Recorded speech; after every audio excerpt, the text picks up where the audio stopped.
trying to do for real. Cosmic psychedelic funk is what I came to do. Yep. Hi. I'm so by funky. Hey. So by funky. Hi. I'm so by cosmic soul. Hey. Hey everybody, good morning or good afternoon, depending on where you're at. My name is Alan T. Black, and I'm going to be hosting our show today, the Arthur's Authority Lounge, the official TV show for authors. I'm going to do this solo because Takara and Nicole will not be able to be here, but they said, Alan, can you go ahead and do it? And I said, hey, let me go ahead and do the best I can. I'm not as good as they are, but hey, I'm going to make it work and make it do what it needs to do. So today we wanted to take an opportunity to have the chance to speak with another local author here in Omaha, Nebraska, Mario Holley. And so we're excited to have him come in and to share his story. So Mario, let's just kick it. Let's just get into it. Just have a conversation. So tell me, where did this all begin and how did you get to this point? So kind of share that with our audience. Well, I've actually always been an author. You know, from, I would say my first actual book that I wrote was a comic book I created when I was 9 years old. Really? I wanted to bring it, but I put it in my safe box. You know, it was literally a couple of pages of a comic book that I drew and I wrote, and I never thought to be an author at that time. You know, I just wrote because it was fun for me. You know, it was like just kind of going to a whole nother world for me. Whenever I write, I'm in a whole nother world. And I've done it my whole life. It was just recently, I will say 4 years ago, when I actually decided to put paper actual to pen and to publish a book. So let's go back to the comic book. You were 9 years old. What was the inspiration and what made you go in that direction? Superheroes. Well, I kind of knew that, but I wanted the audience to know. I figured you were going there. Yeah, to go a little bit deeper, it was more so my brother and my dad. My brother and my dad have always been like my heroes, especially my dad. My dad has always been in my life. He's always encouraged me to do different things, to go out and try everything you need in the world because the world's here for you. But I always looked at them in a higher form just because they protected me and they showed me what a man was supposed to be. So because of my influence with comic books and superheroes, I decided to turn me, my dad, and my brother into heroes. Really? So it was three characters. Three characters. So who was the lead character? I'm hoping you're going to say your dad. Yes, he was. Okay, he was. He was. He was a trucker for some years. His name was Willie Holley. Hi, Dad. You know, I had to put that out there. Everybody says hi, Mom, but I got to give credit to the dad. You know, well, I hope you don't get in trouble with your mom. I'm just saying. But I love my mama. Hi, Mama. I love you too. Don't get mad at me, Mama. That was smooth. But yeah. But my dad, you know, he always showed me what it was like to be a strong man. And my brother, he was the same way. So yes, hi Hannibal. That's my brother Hannibal. Okay. You know, my dad was the main superhero character. I was like the Silver Surfer was kind of my kind of guy. So I kind of gave myself kind of surfing powers. And, you know, my brother, he had like wings, you know, I always saw him as like high in the air. So I gave him wings, and my dad was very strong and powerful. It's my pride and joy. I labeled it and had it laminated, the whole nine. Really? Yeah, at 9 years old? 9 years old. Seriously, bro? Yes. And my dad, he kept it. And when I decided to become an author, an actual publisher, I was looking for it. And my dad said, you know what, go over there to that drawer. And I went up to the drawer, opened it up, and there it was. He had it right there, still like I drew it yesterday. Wow. So I instantly grabbed it and put it away. That's going to be something I always look at. So at that point, your dad says, hey, Mario, the comic book is in the drawer, so you go get it. Did that then spark the desire to say, maybe I need to do this Arthur thing and take it to the next level? How did that happen? Well, that actually happened to me when I was sitting, it was in my office job. It was pre-COVID. It was like 2018. I was sitting in my office, and I think I just had that moment where I said, there's got to be something better than this. And I'm a man of God. And I felt like God put something on my heart. Okay. And he said, you know what? You've been writing your whole life. And a lot of people always like your stories. Like I can come up with a story just like that. They always like when you sit down and you read either a story you came up with, or if I love reading to my kids, I love reading to children. So I just decided, you know what, why not? Why not take the step? I got all these notes, I've written many poems, I've written many stories. Why not focus on one and actually do something to it? So this moment came in like an epiphany in 2018. Hmm. So from that point going forward, you had all this material. Did you kind of release something or put something together before your book, or how did that process unfold? You know, a lot of people attain COVID to being a bad time. For me, it was really good because during that downtime, it had me look into research on how to actually publish a book, like how to go through the method of writing, you know, how to make an outline, you know, how to do character developments and do publishing, all that, like to be a self-publisher. I took the time to do copyrights. When everything was down, that's when I really did the back office work for my book. Okay. And it didn't start to come forward until we started to come out of COVID. And I started meeting editors and other writers and everything and taking it step by step to publish it. So did you kind of do it in reverse, whereby you were putting in the foundation from the business side first, then you went to the creative side? Is that how it worked? Absolutely. You know, I felt early that, you know, since I can't do any footwork, that maybe this is where I'm supposed to focus on. You know, I need to learn the business aspect of it first. Because at that time, I didn't have a publisher. I was a self-publisher. And pen to paper is easy. Anybody can write pen to paper. But if you don't know the background of it, I didn't want people to have knowledge of the background that I didn't and then take advantage of me during that time. That's a good point. Yeah, so I said, you know what? Maybe I need to learn this because I'm a big nerd. You know, I love to research. So I was like, why not do the research? Learn about copyright. Learn about how you post to phrase certain things or put notes in the book if you're paying homage to someone. You know, it's important to know the background of it before you just throw something out there. Because if you throw something out there and you don't know how to handle it or how to maintain it, it can be taken away and destroyed and almost just thrown away. It's interesting because the creative process is one thing, but it has to be married then to what I call the business application of everything. If that's not in place, then whatever you create is going to be great. But what does that really mean? Exactly. Particularly if somebody potentially trying to take advantage of you. So we're looking at 2018, we're pre-COVID. So you did your homework in terms of the business side. When did you actually start the pen to paper side of this? Oh, it was a whole process. You know, even when I was doing the background work of the business, I would still make sure to find time to write the story, you know, because I had to find editors. I had to find just who to deal with and how to be an author and to go out there. You know, master classes, when that came out, I took full advantage of that. Okay. You know, learning from actual authors, you know, YouTube. There was a whole bunch of programs out there. When COVID happened, I felt like that was just a good way to just start it and just to make sure I'm going down the right path. When I do have that time pen to paper, it's almost like a sacred moment. It's a meditation moment and just doing it and having tours. I didn't really fully put stuff out there until about, I would say 2022. Okay. When everything was just kind of getting normal, 2021, 22, I started putting promotional videos out there, letting people know, hey, I'm writing, there's a book coming soon, making sure I stayed on the timeline because that's what I learned during COVID. You have to stay on the timeline. You have to make sure everything is done properly. As much as anything, because I'm an author as well, there is a particular time of the day as such that you feel like, okay, this is my time. So for me, it's always been like 6 in the morning to about 8, somewhere in there. What is the Mario window of creation? You know, I know you know of the author Walter Mosley. Yes. He's kind of my behind the scenes mentor, if you will, because I saw a lot of interviews with him and he said the same thing. He said there's always that sweet spot, and he explained his process of getting up just like you, 6 a.m. It's like a job. Writing is just like a job. It's a 8-hour job. You set a time and then you go for it. Mine's was about noon. I don't know why. I would get up at 5 in the morning and I would exercise. Nothing would come to my mind. Nothing. I would just sit there and like, okay. But Walter Mosley always said, if you can't come up with something right there, then go back over what you did yesterday. So during the early morning time, that was my editing time from yesterday. I would go over all my notes because I would just write all day. When noon hits, for some reason, that my mind would kick. It was very annoying because being on the phones, because I work for customer service. Shout out to all my customer service people out there. And it would just, I'd be on the phone and all of a sudden an idea would come to me. And it'd be right around lunchtime, thank God. So then I would sit there and at lunch and I'd just start making my notes, writing. And it'll last until about 4 o'clock in the afternoon. Then I'd just be dead. And I'm like, okay, well, I guess that's it for right now.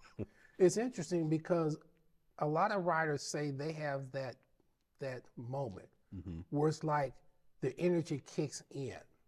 And when it does kick in, even if you're in, say, another environment, Mm-hmm. like you said, you're in customer service, you were on the phone and everything, that still does not dissipate your need to get it out because the energy is flowing and that's your time. Absolutely. It's almost like someone turns a faucet on Exactly. and it just comes out. And that's why I tell a lot of officers who ask me, they say, well, how do you start writing? I said, just start. Just start. That's it. Just sit there and write. Don't worry about punctuations. Don't worry about grammar and all that. Just write. And it comes out like a running water, 4, 6, 7, 10 pages. Before I know it, I'm 15 pages in and I'm like, whoo. And you're exhausted after the fact too. Yeah, you are. You are done. So it is like an energy boost. You release it and then you're done. And I love it.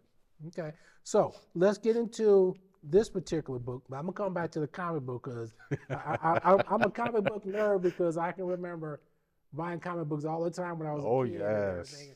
And every kid wants to be a superhero in some shape, form, or fashion. Mm-hmm. But let's talk about this book. Hold it up to the camera so everybody can see it. Tell us what this is all about. So this ancestral series is something really passionate to me that I've been working on for years. This drums up kind of a suspense drama of a person wanting to know who they are. Because when I was growing up, and I'll just speak for me, when I was growing up, I always wondered, why did I like certain things? Like, I wasn't the kid who always liked football, basketball. That wasn't me. I was hunted by the football players and coaches, don't get me wrong, but it just wasn't me. Mm-hmm. And I always wondered, why don't I like that? Why do I like martial arts? I thought something was wrong with me. I always loved martial arts. I've been studying martial arts since I was 13. I'm still in it now. And I gravitated to the part of I'm different, but I always want to know why. And then I've discovered there's a lot of people just in our community ourselves who want to know why. We want to know, why do I like this? Why do I look like this? Why is this a part of me? Why do I have this strength or this gift inside of me? So my heroes are always going through a phase of trying to self-discovery. You know, they're trying to figure out who they are. My hero discovers that he's actually a part of a shadow society that actually came from Africa to America and it's helped a lot behind the scenes that a lot of people don't know about. There's a lot of hidden stories. There's a lot of hidden heroes in the Black and brown community that a lot of people don't know about. And I myself want to be one of the people to bring it to the forefront. So in this capacity, then you're writing, creating, say, a character in a storyline, but how much of that is actually Mario? A lot of it. My hero is based mostly off of me, the way he looks, the way he acts, the way he functions. Because he has a different mind frame, he doesn't set the standard for what people think he should be or how people look at him, how he should be. He sets the standards of who he should be as an individual. And I want to teach my readers to think that kids of all ages, it doesn't matter who you are, you can be whoever you want to be, not what people tell you to be. So that's what I strive to be, someone that I want to be, not what some people tell me I should be. So one thing when you are writing, in my experience, it becomes self-revelatory in a lot of respects. Mm-hmm. Is there a point as you are writing Mario where you are doing so and you're saying, man, that really is me? And how difficult is that to admit that to yourself? You know, there is the part of my character having a slight short fuse. I have a little bit of a short fuse, you know, in a certain level aspect, you know, and when I was growing up, that's why I, gravitated to martial arts, because it calmed me when I was little. Okay. You know, I was a little bit hyperactive, and when people would say or do something to me, I get angry really fast. With martial arts and fighting, it taught me discipline. And a lot of people, when you lose the way of who you are, training, fighting, discipline, all that. And that's what I'm showing in my book of my character. When he's growing up, because you're going back into his history, you know, you're seeing things when he was a childhood, my childhood, of where I experienced things, when it's like to be a little young Black boy in certain communities, because I just wasn't in one community. I had the experience of many communities. And it's amazing how they look at you regardless of who you are and how you act, and they just automatically put you in a category. So in that, I see kind of my good and my bad in my character, because he's in there. He's a little bit of me. So in the process of this self-discovery, does it also lead you to the point of saying, okay, yeah, this is a part of who I am. How do I take it to the next level? Because self-discovery is one thing. Mm-hmm. The commitment to, say, self-development, that's a whole nother animal. So how has that been? It's heavy because it's accountability. You know, when you look about the mistakes and stuff that I did when I was younger, some of the stories and everything that I've incorporated in here just based off of me, you know, you think to yourself, I could have did that a whole lot better. But it also helps you become a little bit of a better person as you get older. You know, you start to think about, maybe I shouldn't act that way. Maybe I shouldn't say certain things. Maybe I need to think before I act. That was my dad's favorite word. Think before you act. Well, that's a sermon by itself. Exactly. Think before you do. By itself, man. And that's just what happens to me. And, you know, I think that everybody has that turn around movement, you know, and you're either going to be good or you're going to be bad. The yin and the yang symbol is like my favorite symbol, and I use it very often. It's because one side, it's a light with a little bit of darkness, and then there's one side, you're dark with a little bit of light. But all together, it's a balance. It works together. So that's what me and my stories are. It's common ground. It's balance. It's trying to bring everything full loop. It's learning how to be controlled and ordered in a world of chaos, because that's what this world is. You have to learn to be controlled in chaos. And my hero starts off in nothing but chaos. But eventually he learns how to control it, because that's what you got to do when you get older. You got to learn how to control your chaos. It's almost like, in a way, because you mentioned you're a man of God as well, where you kind of get to a point where there's that fork in the road. You have to choose. You're either going to go left or you're going to go right. Exactly. But in the process of writing and incorporating Mario into the book, are there things that you look at and you say, man, I wish I hadn't done that? Does that get hard? You know what I'm saying? Oh, absolutely. There's a lot of choices growing up. Some things I left out, some things I finessed, you know, because we always put 20 on 10, you know. But I looked back at some things I kept in, like in my childhood, where it was interactions with certain people, friends, relationships, unfortunately, that I've lost, that it will also build in the story. But it's all about the type of person that you are. Because to be an author, you have to tell who you are. That's the only best part of a story. It's truth, you know. So a lot of me is in it, and it is hard to look at it. But I feel that that's the only way I can relate to my audience, is that I'm not just going through this. A lot of people have gone through this, but this is what I did to get out of that, to make a better decision. Because there's always a better choice. There's always a better option. That's definitely true. And my hero takes everyone through that. It's like, you know, there's a better option, but there's always that one side of you that just wants to do the other way, because that's the fastest form of gratification for you. That goes back to the yin and the yang you were talking about. Exactly. So it's almost like, cause I have a strong music background, I think about Marvin Gaye back in the day, where he said, you know, he had like the angel on this side, the devil on this side. So which one is going to have the dominant voice in his spirit? So also, it sounds like as you're going through this, there is the growth. Is it fair to say there is a movement toward a more holistic Mario as well? Oh yeah, it's that moment where right now my hero, when you read it, my hero's going through that moment where he just wants to be down. Like he doesn't care. Like the society, everything is just a blur to him. That's why it's called blurred ancestry, because everything is blurred to us. Our ancestry, our strength, everything in our back is just things we don't understand. It's just blurred to us, blurred to me when I was getting older, because I don't know my great-great-grandfather. Right. I don't know, right, you know, why I like salty or sweet. I don't know why I prefer to get in the ring versus go on the football field, or maybe be a singer or something. Like, why is that? Ancestry. Okay, well, how do I find out about my ancestry? How will any of us find out? You know, there was a point where just getting your ancestry strength and everything is everything to me. So this is what it is ancestry strength. So in terms of, say, like the martial arts, not really football, basketball, is part of that through your father? Honestly, it is. My father, he was a boxer way back in the day. Okay. And he told me, he tells me this, there's no proof of it, but my family has told me that he actually sparred with Muhammad Ali at one point. And my two cousins in Florida, they are black belts in jiu-jitsu, and it's been said that when Muhammad Ali would go to Florida, he would hire my two cousins to protect him. And that's where I get my martial arts, and it's from my father's side. Okay. All that fighting, that boxing, we've all been organized fighters. So that got me thinking, like, where else in my background am I missing where maybe sometime in Africa, my greatest descendant was a warrior. Maybe that's where I got it from. Exactly. So that's the whole thing about ancestry is we just want to find out my hero wants to find out where is he coming from.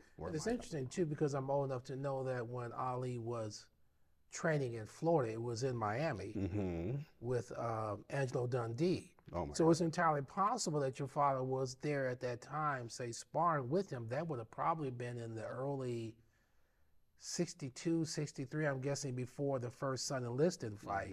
So that's entirely possible. And I'm curious too, because I'm thinking now, okay, if that was your father at that timeline, what was his influence Exactly. to get into it? Exactly. It might have been your grandpa or your great grandpa, like you said. So we're going to go a different direction. We've got about 5 minutes left. Now, you've written this book.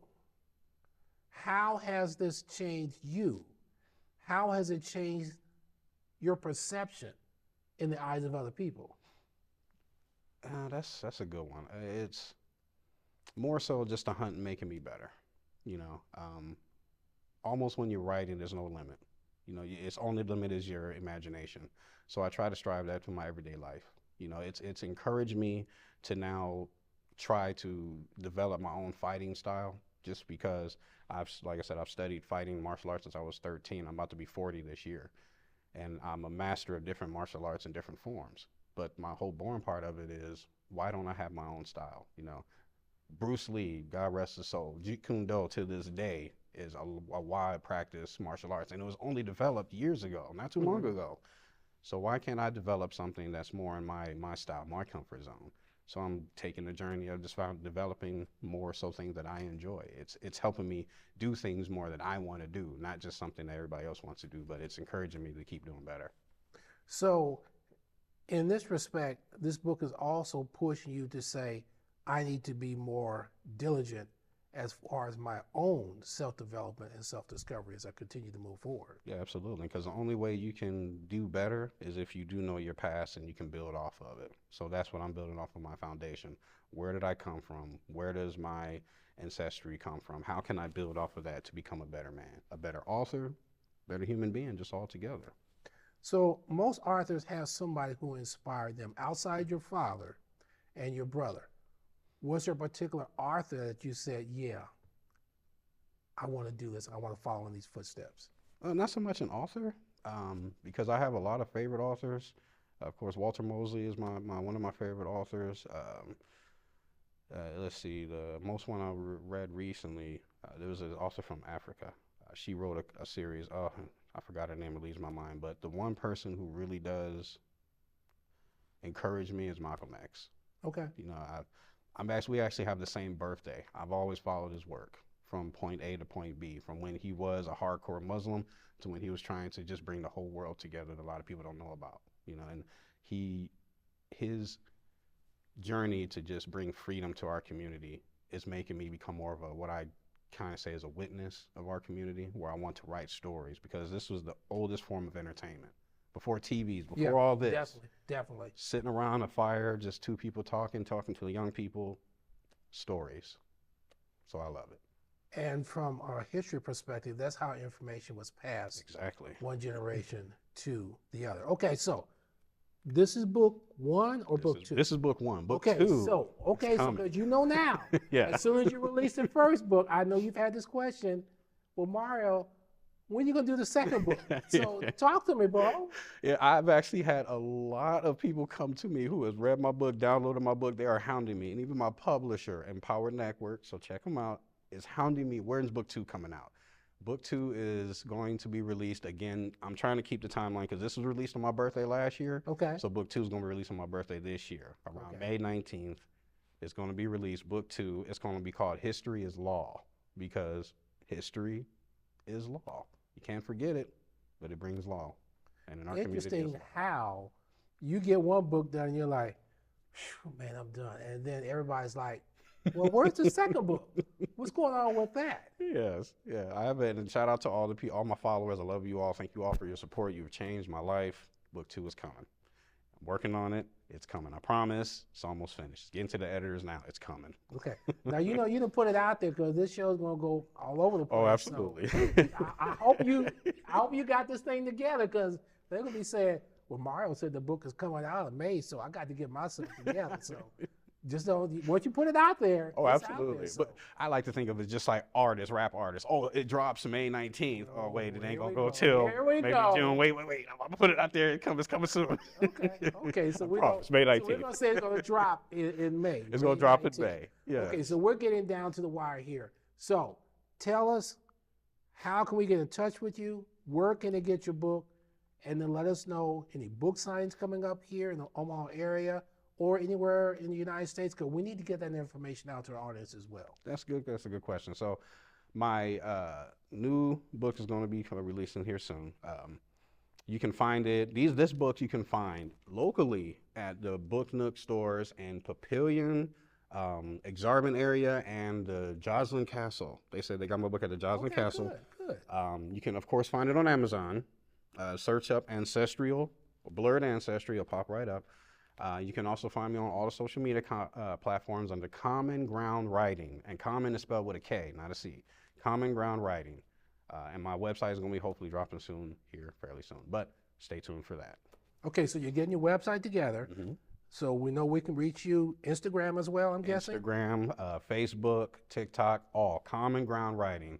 It's spelled, the only thing's different is spelled with a K, not a C, but all it's spelled Common Ground Writing. You'll find me. So it's K-O. M-M-O-N, Okay, yeah. got it. Okay.